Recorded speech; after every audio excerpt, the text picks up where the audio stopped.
why it's crucial to try to maximize your returns on your rental property. I think importantly, you've got to pick the right property manager who is proactive in the communication, who deals with those maintenance things quickly, and essentially making sure that they represent you to the best of your ability as well. What else can someone's property manager or the investor look into doing to maximize their returns? Welcome to Perth Property Insider, where you will learn how to grow your wealth and improve your life using Perth property.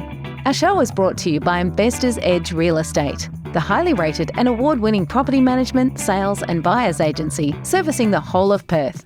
Now, here's your host, Jared Mann. So let's face it, we're all feeling the pinch a bit at the moment with rising interest rates.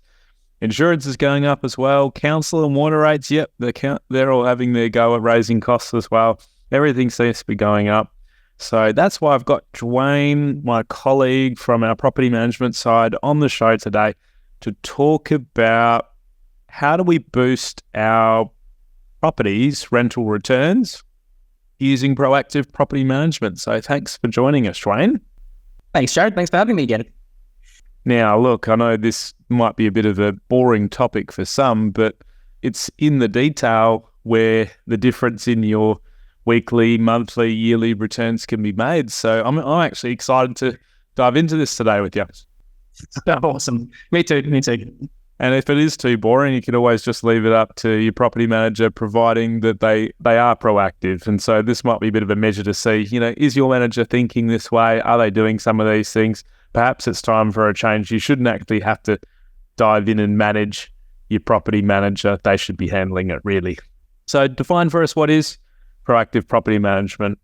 Look, I mean, in my eyes, it's looking at ways to be preventative and be ahead of those issues before those problems actually do arise, as compared to being behind and dealing with problems only after they've arisen. So, I mean, for example, a simple one is a lease renewal, making sure you're contacting your tenants and getting that renewed before it expires rather than after. And I know it sounds very simple, but the amount of times I've taken over a management from another company and the lease has been expired or it's 2 weeks away from expiry is just astonishing. Well, how does that actually affect your returns in that example, Dwayne? So a great example there is that, the rental prices have been moving quite fast, right? And, we've seen 10, 15% rent increases over the past year. And I think if you are taking an extra 6 months here to renew that lease at the new rental price, then you've left money on the table. So being proactive in this one sense is about maximizing that rental revenue you can receive. Okay, cool. So tell us a bit more about why it's crucial to try to maximize your returns on your rental property. Well, I think making the most from your properties fundamental in being a property investor, right? So the idea is that you're trying to go out there and maximize that profit to make the most of that opportunity that you have. And, in terms of proactive management side of things, a brief, summary of what allows us to be proactive and what that can do for us is to prevent those larger maintenance costs before they occur, keeping those expenses to a minimum and putting small investments aside every day to make sure those small maintenance issues don't become large. In terms of that property and proactive management, again, we're trying to avoid that vacancy and loss of rent in the instances where tenants vacate, and only after they vacate do you start the marketing process instead of marketing before. Most property managers would argue that it's easier and better when the tenants are there because you can show them through once or twice and you've got the property rented, and as soon as that tenant moves out, you've only got a couple of days of vacancy before your next one kicks off. And then I've heard the counter argument where people say it's easier to show a vacant property, so let's start marketing campaign after. It's a tight vacancy market, but that might be another 2 to 3 weeks of lost rent before the new tenant can move in. So, and I think really being proactive in your property management allows you to stay on top of those market trends as well. So, you can capitalize from an increasing market. You can make sure you're making the most from those investments. And I think for many property investors, it is essential to maximize the returns from your investment. Well, I just wanted to touch on a bit of the psychology there, because I have heard from different clients, they might feel guilty about raising their rents. They might feel like, hey, the media does make people out to be a greedy and grubby landlord. It's just horrible, the picture that is getting painted here. The reality is, coming back to how we started the episode, us as landlords have had costs increase everywhere. And when we look back as well, rents are only just now getting in line with, the average increase of inflation over the last 10 years. So we shouldn't feel guilty about keeping in line with market rates. And there's certainly many other ways to retain a fabulous tenant rather than running a charity and renting out your property at far less than you should be. So I think in having proactive property management, your tenants love it too. So it's not all just about maximising that return. It's about the experience for your tenant and keeping them. So let's go into some of these strategies. What's the first one? Tell us about. Look, I think when you're talking about a tenant being in the property and making sure this is the best outcome for everyone, the first and most important thing is around, I think, tenant screening and retention, right? So if we're talking about the screening process, that's really important to make sure that we go through and check through their rental history, employment checks. But I think just about everyone would do that.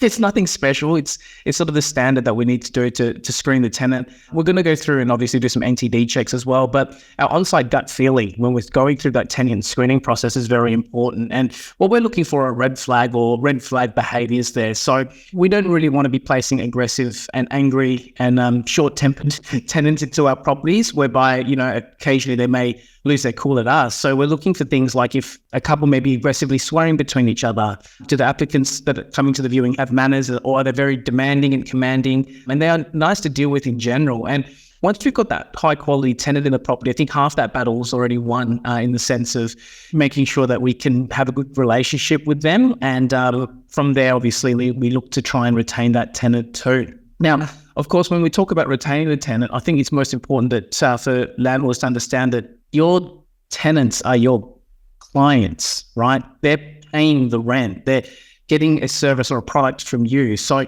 if you think about walking into a cafe, if you're the client, you want to have that red carpet service. And I think when it comes to appointing a property manager, your property manager represents you.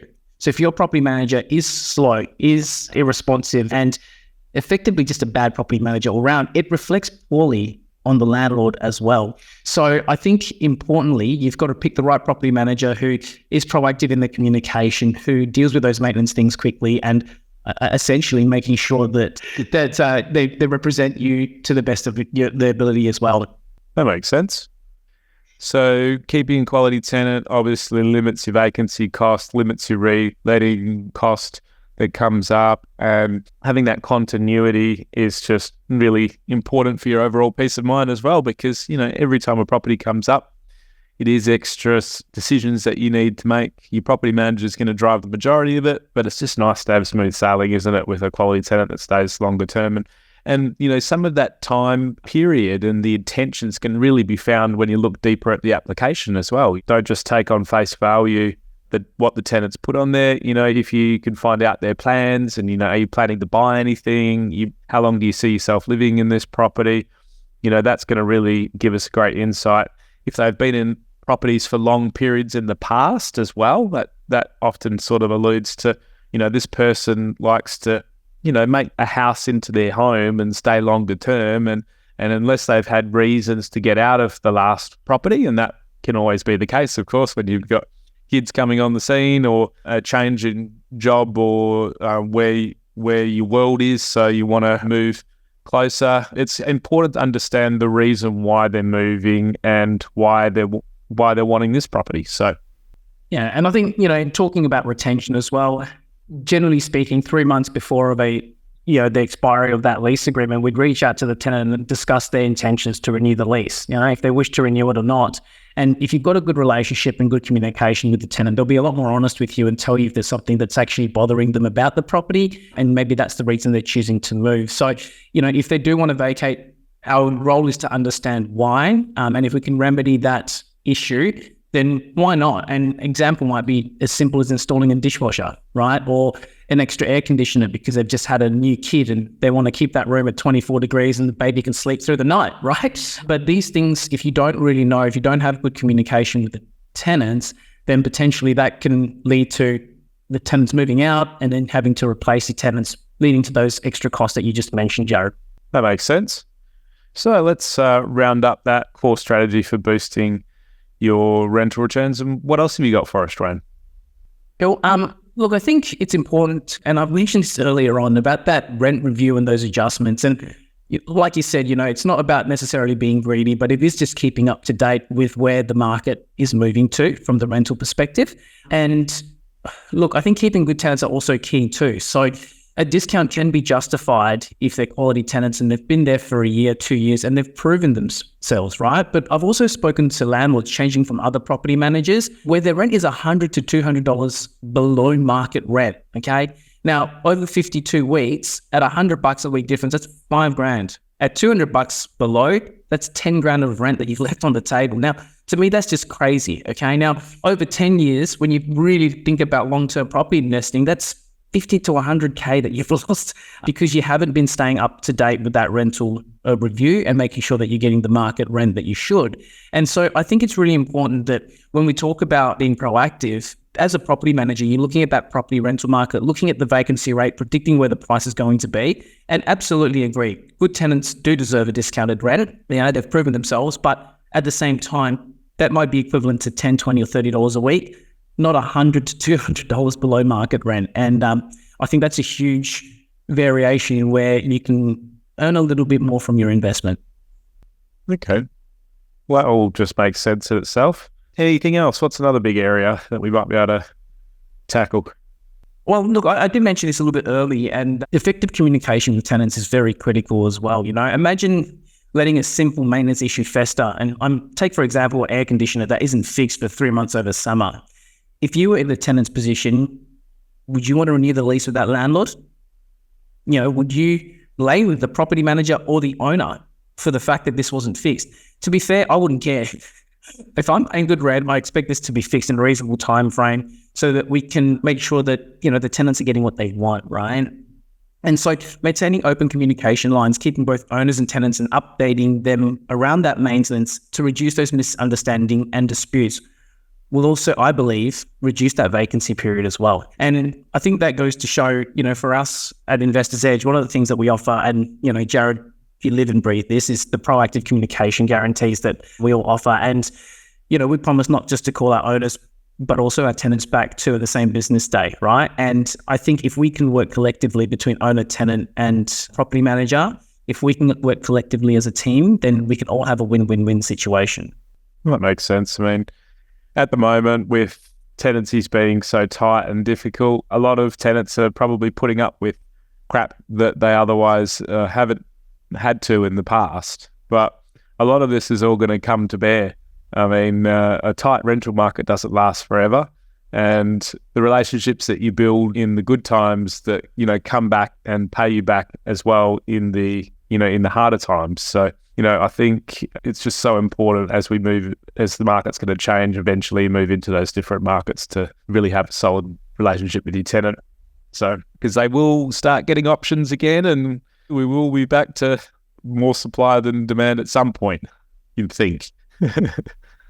We hope at some point to get a bit of balance in the market again. So, what else can someone's property manager or the investor look into doing to maximize their returns? I think, we discussed this previously, but, the financial management and record keeping is also quite important too.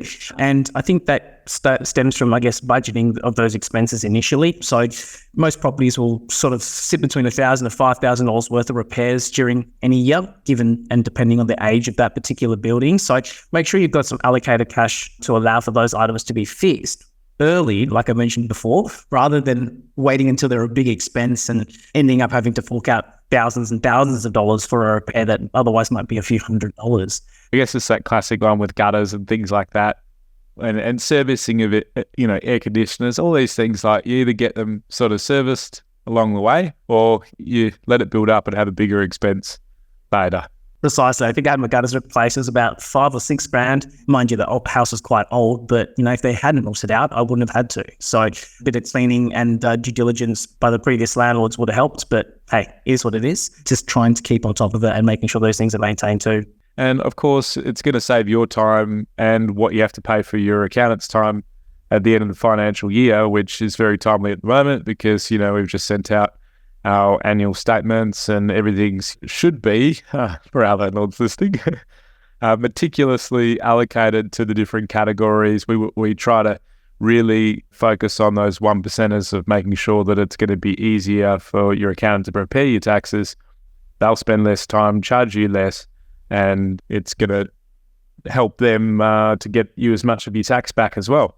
Yeah, precisely. I think that's quite right. And, miscategorization of those expenses, particularly for some of you guys that might be doing your accounting and lodging your tax returns yourself, if you miscategorize something, it can be completely missed and the expense not claimed and end up, I guess, costing you after tax as well. So important to have those end of financial year statements records kept meticulously. Okay, cool. Probably worth mentioning what else someone can do around, I know you chat to people when they're originally setting up their property, but we'd be surprised, when you're coming on board with us, there's probably lots of things to sign, lots of things to do in the handover. It might not have been a priority at the time, but is there anything that is worth mentioning on the tax side?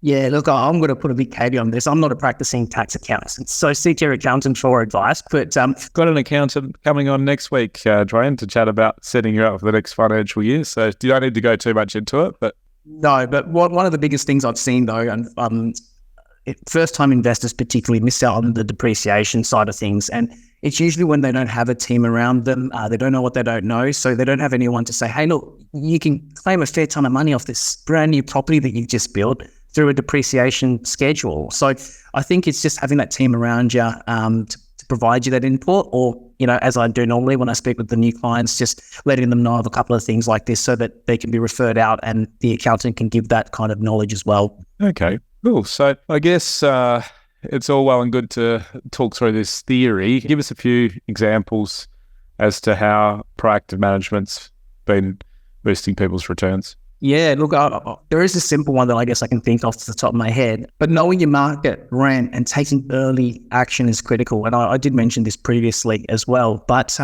a client came to us on a periodic lease for 6 months. A fixed lease had expired and no action had been taken by the previous property manager.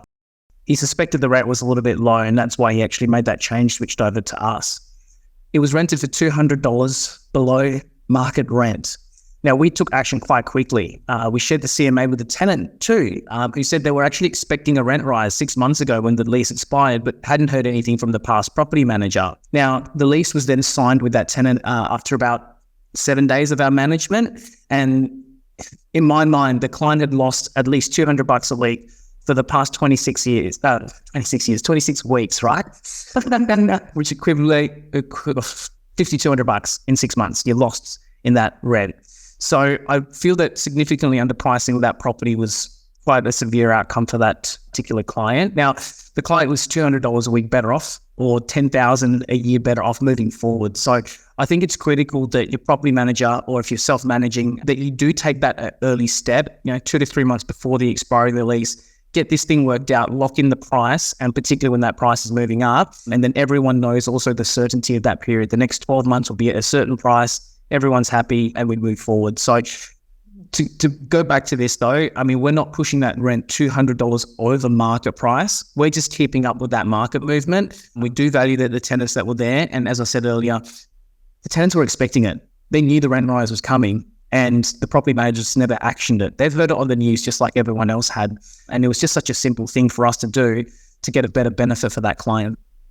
Well, it's going to be a negotiation as well, You put the figure out there that's in line with market. They take a bit of a look around, realise, oh, that's what I'm going to have to pay for the same property elsewhere. They're going to realise, hey, the cost to move and hassle to actually find something else is going to be so great at the moment that it's, they may as well just pay what is a fair market rate. And if they don't agree, they can always come back and say, hey, we're prepared to pay this amount more or this amount more. You go through and negotiate it. So it's not just my way or the highway.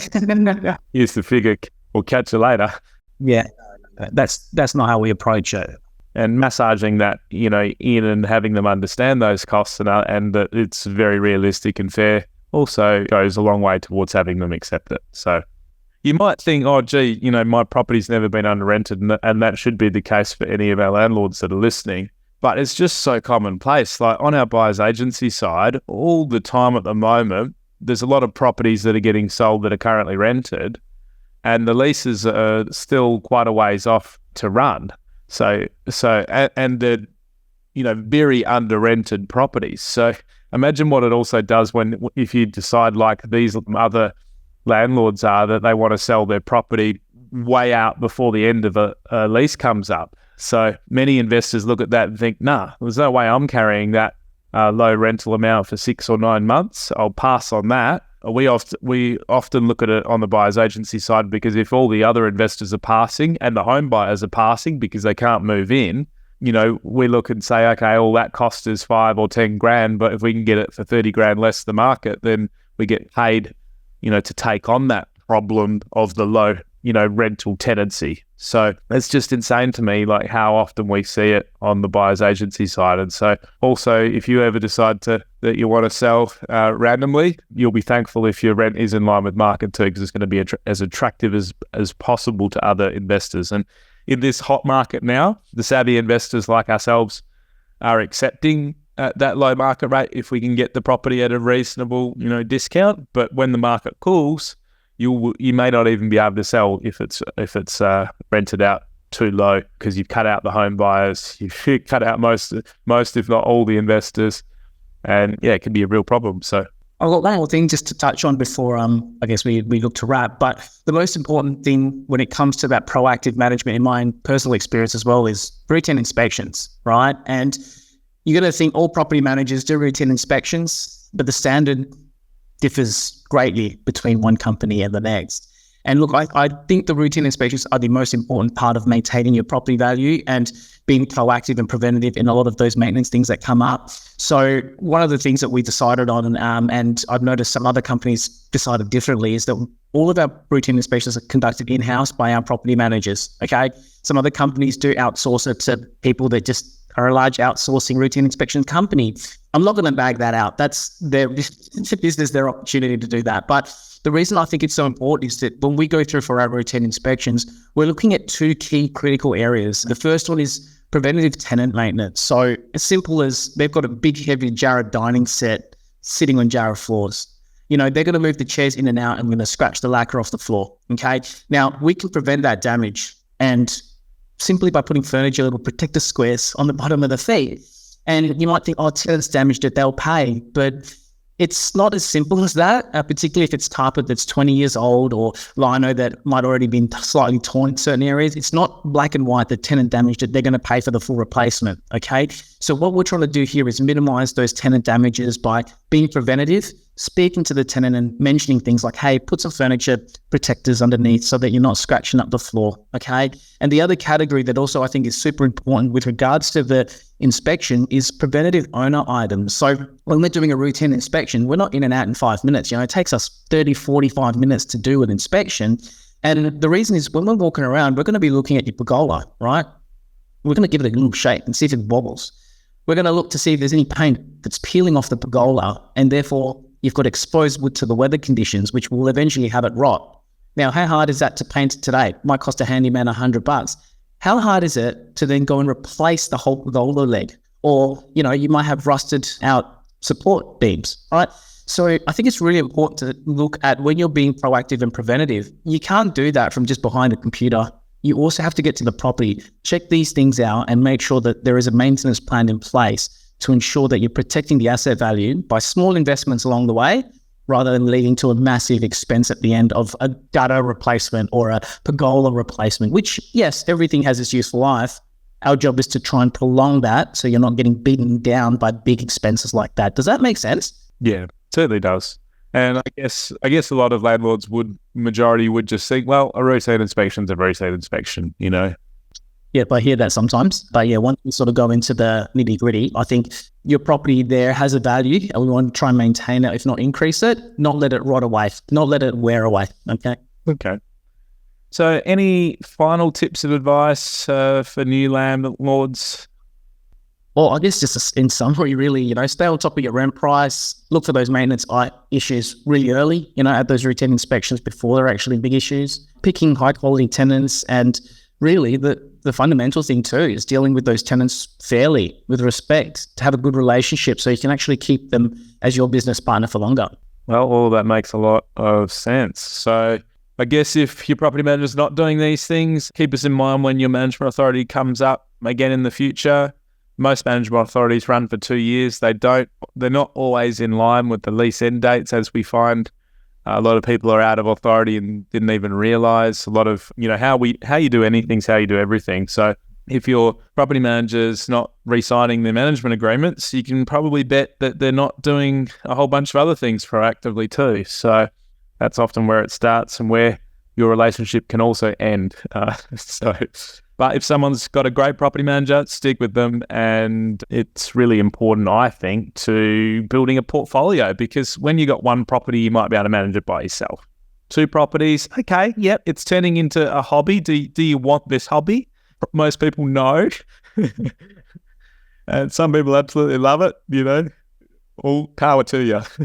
But when you get to 3 properties, 4 properties, if things are not tight, if your returns are lacking or dragging on each of those properties, what you've talked about here, what we commonly see is the case, by the time someone gets to 3, 4, 5 properties, if they've got bad management across the board, 10 grand per property, and it builds up, right? So it's almost like with a lot of things that compound, they put a tenant in place, they think it's all being done, and they don't look at it, they try to set and forget, they trust in their manager, they come and inspect it 10 years later when a tenancy's leaving and work out that, this property's been degraded and it's going to cost, 20, 30,000. We see this all the time, 20, 30,000 just to bring it up to scratch again because management hasn't been proactive along the way. So imagine that across the whole portfolio. Oh, geez, that's what landlord nightmares are made of. Cool. So thanks for tuning in. Thanks for joining us, Jewayne. And you can reach out to you through our website, investorsedge.com.au. Just get in touch if you want to have a bit of a chat with Jewayne about what we can offer on that property management side. But hopefully this has given you some inspo to keep boosting your returns and offsetting all the other costs that we're getting at the moment. Thanks for tuning in. Thanks. See you guys. See you, mate. Just a reminder, the information discussed in this podcast is general in nature. As we don't know your specific situation, you should always seek professional advice before taking any action. For free market reports on your suburbs of interest and other helpful resources to grow your wealth, make sure you join my property investor update at investorsedge.com.au/join. And finally, make sure you're a member of our Perth Property Investment Facebook group to be part of the conversation with other like-minded investors, get help to your questions, and get a feel for what's going on out there in the market. I'll see you in the group.